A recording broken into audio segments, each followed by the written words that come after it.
Hey skiers, I'm Jeff from skiessentials.com. I'm Bob, how's it going? Beautiful day up here at Stowe. We got this awesome undercast. We're kind of right at the cloud level right now, so not the easiest to show you, but maybe you guys got a glimpse of it on that, the run down that first pitch there. But I am skiing on these Blizzard Thunderbird R15 WB. WB stands for wide body. Bob, you were on the other day. Yeah, What do you think? I think we're both in agreement that it's not only a really useful ski, but it's also a ton of fun. Super fun, and more versatile than I expected it to be. Usually when I look at a ski that's this shape, I just think carving and that's it, but we've had it in some slightly softer snow and making some turns that are different than just carves, and I think it handles it really nicely. Yeah, and that 15-meter radius combined with that 76-millimeter waist really makes quick, agile turns. Yeah, 15-meter radius just makes me feel like a better skier than I actually am, which is great. That's not true at all. But like the fact that it has metal in it, you'd think it's you think it's like a powerful race ski, but it's really able to make a lot of different shaped turns. Yep. So we're gonna keep skiing, finish up this run on these Thunderbirds, and then we'll meet you back in the studio, talk about these skis. Maybe probably the best thing to do would be to compare them to the Firebird HRC. Yeah. We did have these things in our ski test, but this is the longest that Bob and I specifically have spent testing them. So yeah, it's been a fun opportunity. And yeah, can't wait to tell you more about them.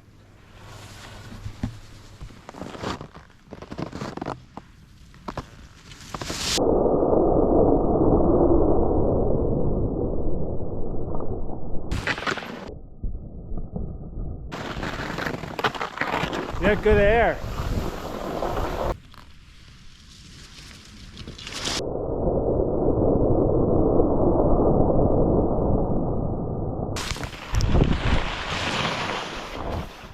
Hey skiers, here we are back in the studio. Sure has been fun testing these things, huh? Yeah, you know, we're kind of doing the best with what we got out there on the hill right now. And absolutely. We talk about conditions appropriate skis all the time, and this Thunderbird is it's right up there. Yeah. What was it? A couple weeks ago, we were kind of like going back and forth, and we were like, what should we test now? Right. And you were like, how about some carving skis? Yeah. It's like, that feels pretty darn appropriate, as we haven't had any significant snowfall in about 2 weeks now. Yeah. No, it gives you something to do, and like we talked about, it's just fun to be active on the mountain and kind of explore, you know, what we have out there. Yeah, so here's the tool that we've been putting to the test the past few weeks here. Blizzard Thunderbird R15 wide body. Kind of a long title. Yeah, but it's cool. It is cool. We skied this thing for the first time just about a year ago exactly, I want to say. Give or take a few weeks. We had it in our ski test, so we've tested it pretty thoroughly. But I also think it's fair to say that the past 2 weeks is the most that you and I have spent on it. Aside from our initial test day on this ski, I maybe skied it one other time last year, and I think that's it. No, it's fun to put like a couple, you know, some more miles on something. Really exactly. Get a good feel for it. Yeah, exactly. So for anybody out there that might be unfamiliar with these skis, this ski, I think it's fair to say, is replacing the Firebird Comp 76. Would you agree? I would, yeah. Kind of falls into a similar spot in the line. But there are some differences between this ski and that ski, right, Bob? Yeah, True Blend is the key here. More specifically, True Blend on piste. Yep. You know, if you watched our Brahma or Bonafide videos from the past 2 years, they made the move to a True Blend wood core, which allowed them to vary up the different densities of wood stringers that they used. And in that all-mountain format, like we all kind of agreed, that worked really well. Yeah. And so all they did was they made it a little bit denser and a little bit more suited to an on-trail carving ski, a more frontside ski like this. And they're just putting in more beech stringers, so more dense wood stringers to go along with the poplar. The on-piste True Blend that is found in both the Thunderbird and in the Phoenix women's skis has an 11:3 ratio of beech to poplar. So not only are they putting more beech stringers in there, but they're also able to vary it up more. So they're taking those stringers and moving them further up the ski, whereas in the more all mountains, they're they're wider apart, and they can be brought down shorter depending on the emphasis that they're trying to make. So Sure. lower in a bona fide versus a Brahma. Sure. So it really makes a lot of sense and helps them vary up the stiffness and density of the core, not only from ski to ski, but from length to length. So like this 174 reference size has different length stringers than the 182. So it's interesting how they're able to customize the flex of the ski. Yep. More dense, more tightly packed in the underfoot, and then less so in the tips and tails. And that's one of the things we noticed between this and this HRC. Yeah, so we brought the have here as Firebird well. HRC up here. Mentioned the Comp 76 from past years. This ski shares this ski that I'm holding Yep. shares the same shape with that Comp 76 as well as this Firebird HRC. Yep. And we can talk a little bit more about the differences between these two skis in a little bit. But yeah, essentially the first carving collection from Blizzard that has that true blend core. Yeah, and a couple other things that go along with that are this active carbon armor. Is that what it is? Active, yeah. Carbon, there's lots of different words. Sounds in these cool things. and looks cool. Yeah, active carbon armor. So this is actually a mix between the carbon armor from the HRC and the IQ binding suspension system from the Quattro RX and RS skis that are now gone. But those had these links that attached to the toe and the heel of the ski and extended out and served as like a suspension system. This is kind of a modern take on that. It's a carbon plate that runs from rivet to rivet here, and this thing actually floats. This rivet floats. So when you do flex the ski, those rivets move up and the rivets don't move. The carbon moves up and down. So it allows that ski to bend and flex in a more natural and round way. Yep. And I think that we would both agree that that is one of the nicest things about this ski. Certainly. Is just the clean round turns. Certainly. And It's one of its highlighting characteristics, and I think that's why we're standing here right now talking about it. Totally, and it just goes to show that these things that they put on here sometimes seem gimmicky, but oftentimes they work, and this is a good example of a successful application of that. Yep. And then 2 sheets of metal, top and bottom, really just kind of give this thing the strength and power it needs to hold up to some pretty rugged skiing. Yeah, totally. Yep. $8.99 price point on this ski, where this Firebird HRC jumps up to $10.99. A lot of that's coming from the bindings. This is a TPX 12. This is a Race XL 14. Yep. So probably what, $100 difference in the binding alone, almost. Yeah, I think so. I think that's at least a reasonable way to look at it.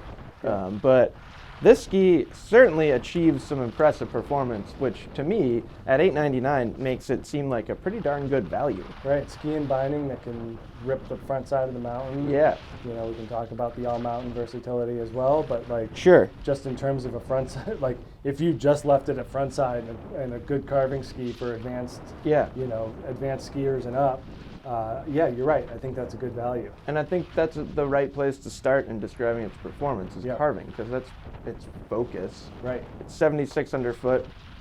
We both initially skied the 182 centimeter length, which has a 17 meter turn radius. I skied this one today, which has a 15 meter turn radius, which is kind of where the name of the ski is coming from. But 76 underfoot, 15 or 17 meter turn radius. Quite a bit of technology going on in here. So what do you think of it on Groomer? Very nice.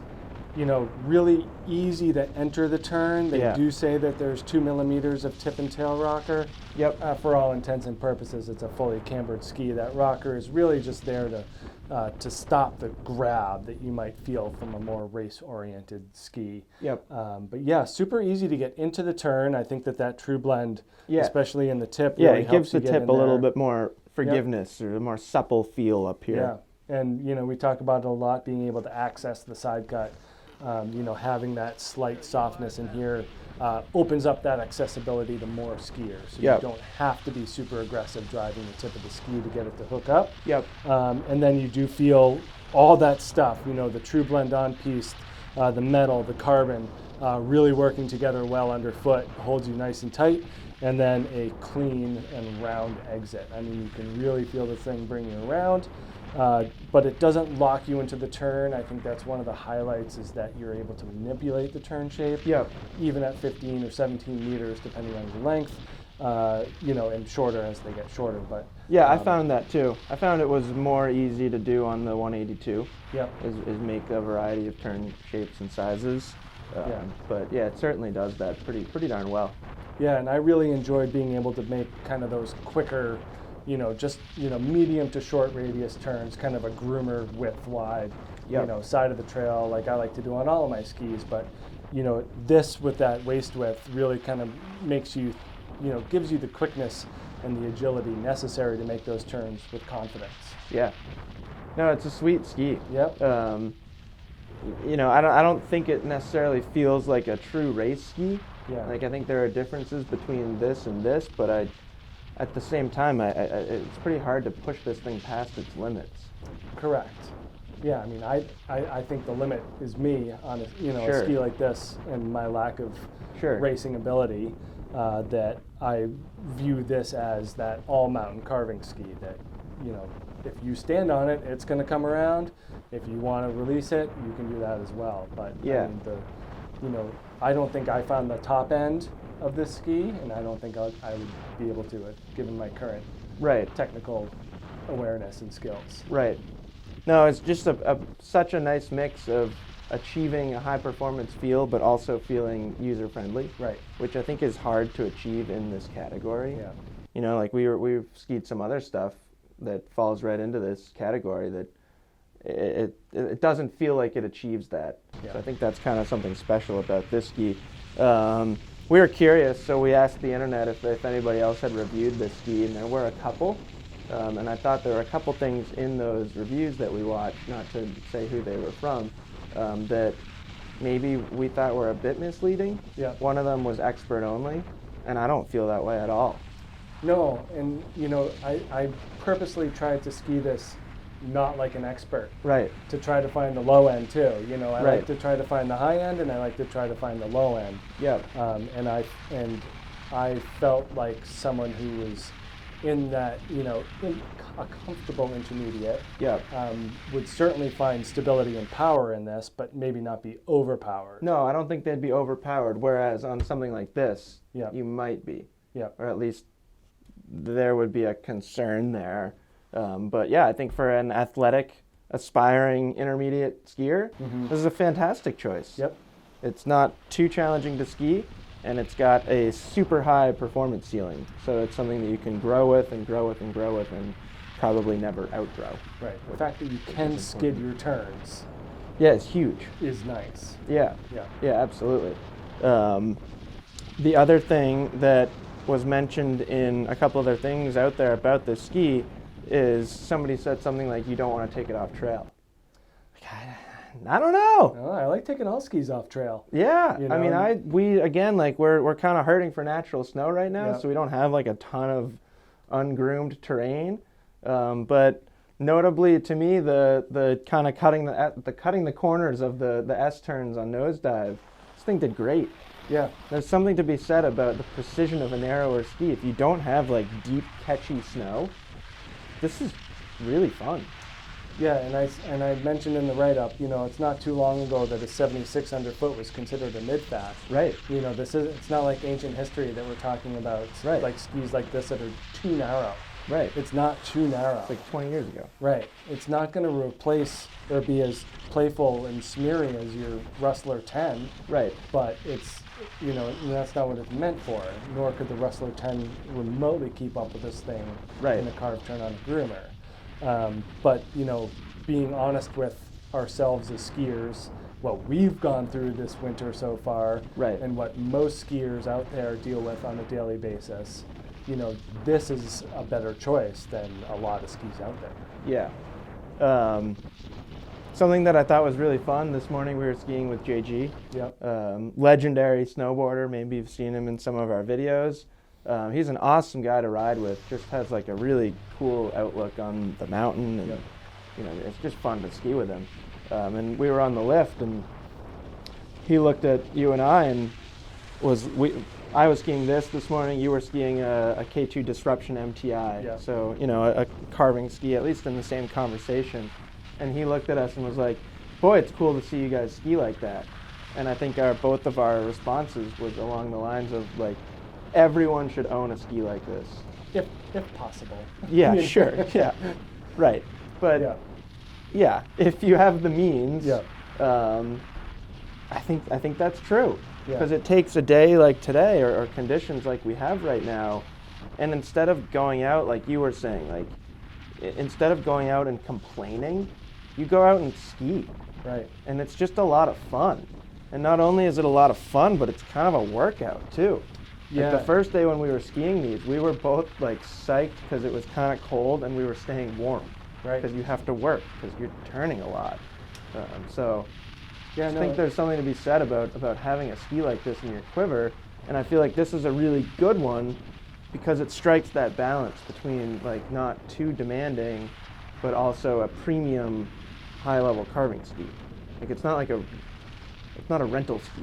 Sure. It's not a cheap system ski by any means. I skied a slightly cheaper system carving ski from another brand recently, and it did not hold up to what this can do whatsoever. Right. So at that $8.99 price point, you know, you're not in like the premium price category, but there's a lot here. Yeah, I agree. And you know, again, like there's narrower skis than this too. Yep. You know, they make the R15 TI, which is just 72 underfoot. You know, just same construction, just narrower. And you know, that MTI I was on was narrower too. Yep, that Disruption TI2 that I was skiing the first day that we were on these, that's narrower. Yeah, the HRC, the WRC. Yep. In this, you know, so there are narrower options, and in that case, you're definitely having a 100% focus on groomed terrain.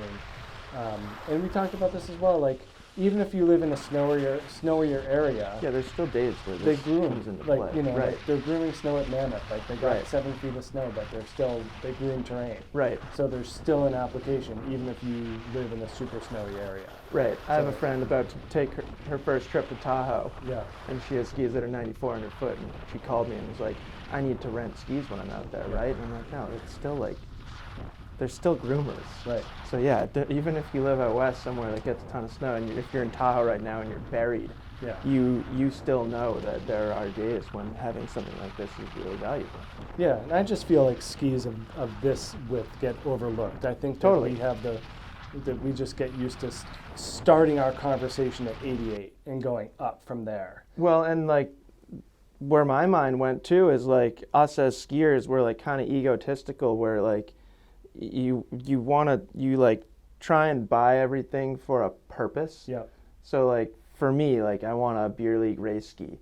So I go out and get something that's like super narrow and super stiff, thinking like, I need like a race ski. And I think that's really common for skiers. Like thinking about a carving ski would be like relatively common to go to something narrower and stiffer and kind of just skip this category. And then like you were saying, when you think about your wider skis, you just go straight to 80, 85, 88, whatever, and it leaves this like mid 70s category just kind of in like no man's land. Yeah, and there's a lot of good stuff in there. Yeah. No, super good skis. Yeah, and this is one of the more well-rounded that I've been on. Yeah, it really surprised me, to be honest.